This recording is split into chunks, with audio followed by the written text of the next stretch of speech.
Hi வணக்கம்.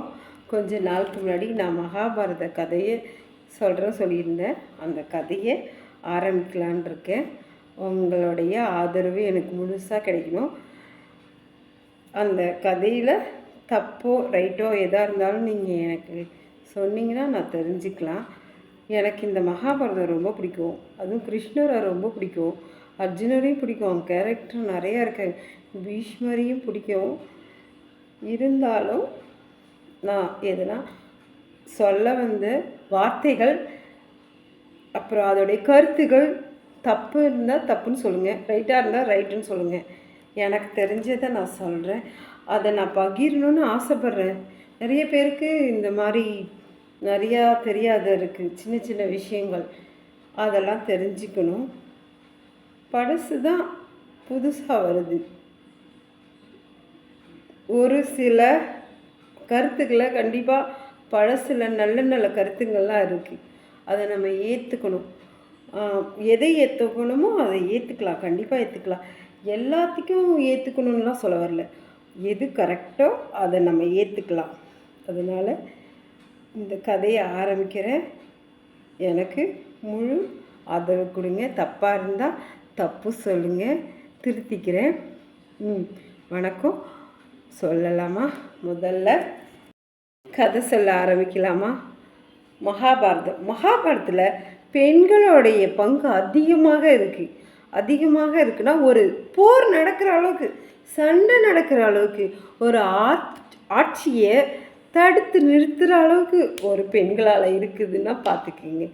அதில் ஒரு மனுஷனை வழி நடத்துகிற அளவுக்கு ஒரு பெண்கள் இருக்காங்க. அது விட்டு கொடுக்கறதுலேயும் ஒரு பெண்கள் இருக்காங்க. அதில் அவங்களால போர் நடந்து ஃபினிஷ் ஆனவங்க இருக்காங்க. இப்படி பல கதாபாத்திரத்தில் இருக்கா. அதில் முக்கியமான கதாபாத்திரம் சத்தியவதி, குந்தி தேவி, பாஞ்சாலி என்கின்ற திரௌபதி, கர்ணன் ஒய்ஃப் விஷாலி, அர்ஜுனன் ஒய்ஃப் சுபத்திரை. இவங்களோட கேரக்டர் முக்கியமாக இருந்திருக்கு. அதனால் ஆவதும் பெண்களால், அழிவதும் பெண்களால். ஒரு குடும்ப பிரச்சனையாக இருந்தாலும் அதில் பெண்களுக்கு நிறைய இருக்கு இல்லையா? அதனால் இதில் பாதி சண்டையாக இருந்தாலும் பெண்களாலேயும் நிறைய பிரச்சனை இருக்குது. அதனால் பெண்கள் நாமளும் என்ன பண்ணணும்? எந்த இடத்துல விட்டு கொடுக்கணுமோ அந்த இடத்துல கண்டிப்பாக விட்டு கொடுக்கணும். எந்த இடத்துல இழுத்து பிடிக்கணுமோ அந்த இடத்துல இழுத்து பிடிக்கணும். கிருஷ்ணன் சொல்லியிருக்கிறாரு, நிறைய சொல்லியிருக்கிறாரு. எனக்கு தெரிஞ்சதை சொல்கிறேன். நம்ம சத்தியவதி இருக்காங்க இல்லையா, அவங்க என்ன பண்ணாங்க? நம்ம பீஷ்மரியே சத்தியம் வாங்கினாங்க. சத்தியம் வாங்கி நீங்கள் ஆட்சியிலே இருக்கக்கூடாது, என் பிள்ளை தான் ஆட்சியில் இருக்கணும் அப்படின்னு சொல்லினதுனால, பீஷ்மர் சத்தியம் பண்ணதுனால சில நேரங்கள்லேயே அவர் கட்டுப்பட்டு கட்டி போட்ட மாதிரி இருந்தார். சில இடங்களில் அவர் பேசியிருந்தால் சில போர்க்களை தவிர்த்துருக்கலாம், சில உயிர்களையும் தடுத்திருந்துருக்கலாம். ஆனால் அந்த இடத்துல அவங்க யோசிக்காமல் சத்தியம் வாங்கினாங்க. அது பெரிய குற்றம் இல்லையா? எவ்வளோ பெரிய இதில் யோசிக்காமல் செஞ்சுட்டு ஆனால் பின்னாடி வருத்தப்பட்டாங்க.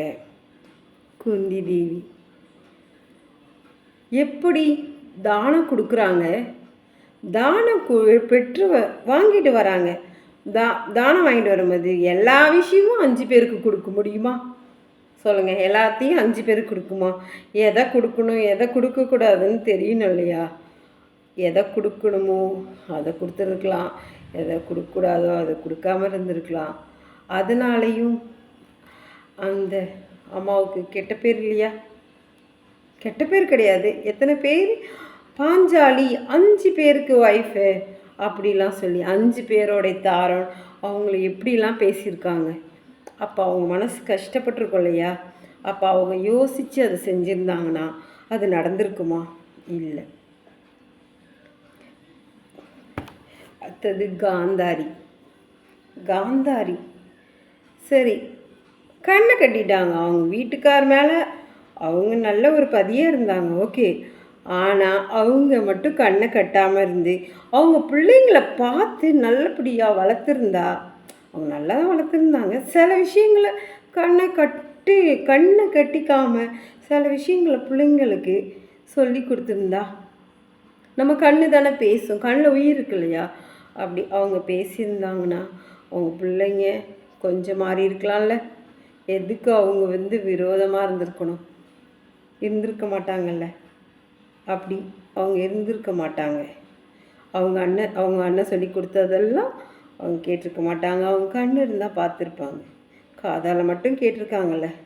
அப்போ அவங்களும் கொஞ்சம் யோசித்து அந்த வேலையை செஞ்சுருக்கலாம் இல்லை. ஆனால் சுபத்திரை ஒரு நல்ல ஒரு வீர மகனை பெற்றெடுத்து எனக்கு ரொம்ப பிடிச்சது சுபத்திரை. அவங்க எவ்வளோ ஆசை, சின்ன வயசு அந்த குழந்தைய எல்லாருக்காகவும் விட்டு கொடுத்துருக்காங்க பாருங்களேன். அத்தனை வயசுலேயே அந்த குழந்தை போருக்கு போய் அதோடைய விதி முடிஞ்சிருச்சு இல்லையா? பாவம் தானே. அப்போ அவங்க அம்மா எவ்வளோ கஷ்டப்பட்டிருப்பாங்க. ஆனால் அவங்க அவ்வளோ பெரிய தியாகி. அதனால் எனக்கு சுபத்திரையை ரொம்ப பிடிக்கும். விஷாலி, கர்ணனுக்கு நிறையா புத்திமதி சொல்லியிருக்காங்க. சில விஷயங்களை அவங்க தடுத்து நிறுத்தியிருக்காங்க. ஆனால் அவங்களுடைய கேரக்டர் சின்ன கேரக்டர் தான்.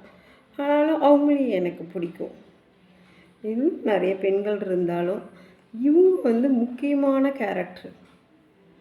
அதனால மகாபாரதத்தில் பாண்டவர்களுடைய பிரச்சனை மட்டும் இல்லை, பாண்டவர்களுடைய நிலப்பங்கு மட்டும் கிடையாது, பெண்களுடைய இந்த மாதிரி பிரச்சனையும் சேர்ந்ததுனால மகாபாரத போர் நடந்துச்சு. அதற்கு காரணமும் இவங்க தான்.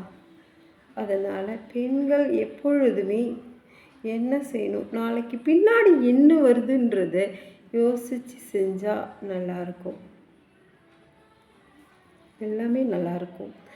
ஆனால் இப்படி தான் செஞ்சதுனால தான் நமக்கும் ஒரு கதை கிடச்சிச்சு. அதை பார்த்து நாம திருந்தவா போகிறோம்? இல்லை, எல்லாரும் ஒரு மாதிரி இருக்க மாட்டோம்ல. எல்லாருமே ஒரு மாதிரி எப்படி இருக்க முடியாது. அதை பார்த்து ஒரு சின்னதாக ஏதோ ஒரு சின்ன விஷயங்களை திருத்திக்கிட்டாலே போதும். தேங்க்யூ, நன்றி.